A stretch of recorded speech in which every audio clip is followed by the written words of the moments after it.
Power, some people inherit it, some people build it, but in Qatar, power is born, protected, and passed like a sacred flame.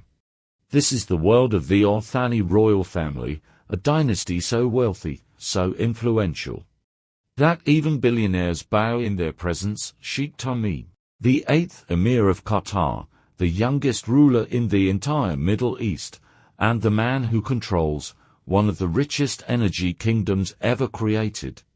Under his command lies the world's largest natural gas reservoir, a resource so powerful it can freeze or fuel entire nations.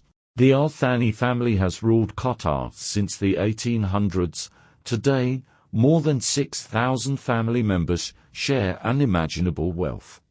This isn't a royal family, it's a royal empire worth an estimated $335 billion. And insiders say the real number is even higher. The Al Thanis were once desert leaders, strong, united, and impossible to conquer.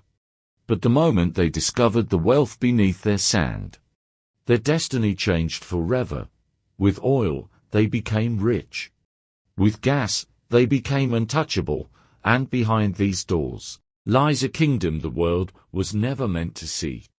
Private palaces, secret islands, underground vaults, and a royal lifestyle even billionaires cannot imagine. Welcome to Billions, on your gateway to luxury. Deep inside Doha, behind walls guarded by elite soldiers, stands a palace the world barely knows exists.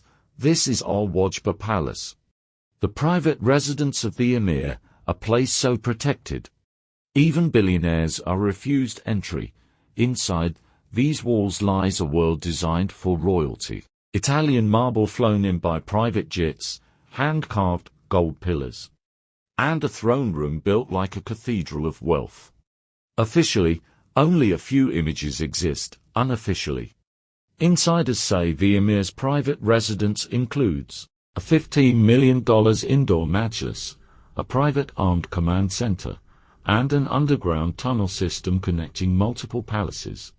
It is rumored that one hall, used only for royal dinners, contains over 3,000 kilograms of pure gold in plates, ceilings, and table decor. And yet, this is only the beginning. Above the public areas lies a private royal floor, a space so secret that even higher-ranking guests are escorted away from it. Some say it holds priceless artifacts. Others believe it is a vault of political secrets. One section is dedicated to the royal children, with private cinemas, game rooms, and personal tutors from around the world.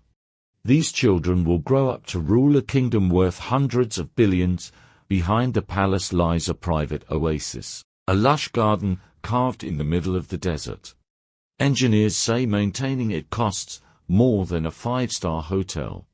But this is just one palace. The Emir of Qatar owns over a dozen royal residences, including one so vast it has an airport of its own. They say real power is felt, not seen. Nowhere is this more true than the private islands owned by the royal family of Qatar. These islands are invisible on tourist maps. Guarded, monitored, sealed, a kingdom inside the kingdom. One of the most mysterious is the Emir's private island, a place so hidden it doesn't even have an official name. 2 helipads, a royal marina, and a palace built with materials imported from Europe and Asia, all brought in by military ships. Insiders say the island operates like a floating fortress. A full-time security staff lives there. Cameras scan every movement. No boat, no drone. Not even a bird enters this airspace without detection. The Al Thani family owns multiple private islands, reserved exclusively for royal gatherings, family ceremonies, summer retreats, and diplomatic deals no outsider ever hears about. Al Soflia, a small island near Doha, officially, it's a tourist spot, but only a fraction is accessible to the public. The rest belongs to the royals, a sanctuary used for private meetings, hidden celebrations, and unofficial gatherings of Gulf leaders. Rumor says one island contains a villa built directly above the sea, with glass floors revealing the ocean below, and private underwater suites designed exclusively for the emir's family. And then, the most unbelievable part, at least one royal island features its own airstrip, allowing the emir to arrive in complete secrecy. No immigration, no records, and no public flight logs. But the islands are just the beginning. Because when the Al Thani family travels, they carry their kingdom with them. When the Emir of Qatar steps off his private jet, he doesn't arrive at a mansion, he arrives at a world built for royalty. A world where architecture becomes power, and luxury becomes a political language.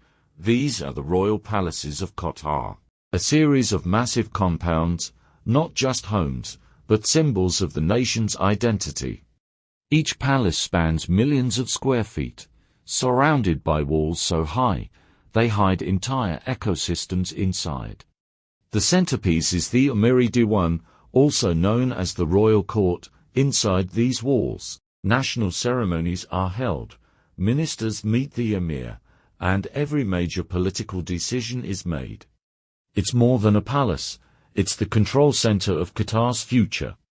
The Emir's private residence is one of the most secure homes on the planet, built with bulletproof marble glass, bomb-resistant walls, biometric gates, and underground escape systems designed with military precision. Only a handful of people have ever seen the interior, and even fewer are allowed to talk about it. Just north of Doha, in the futuristic city of Lusail, lies the royal family's waterfront paradise.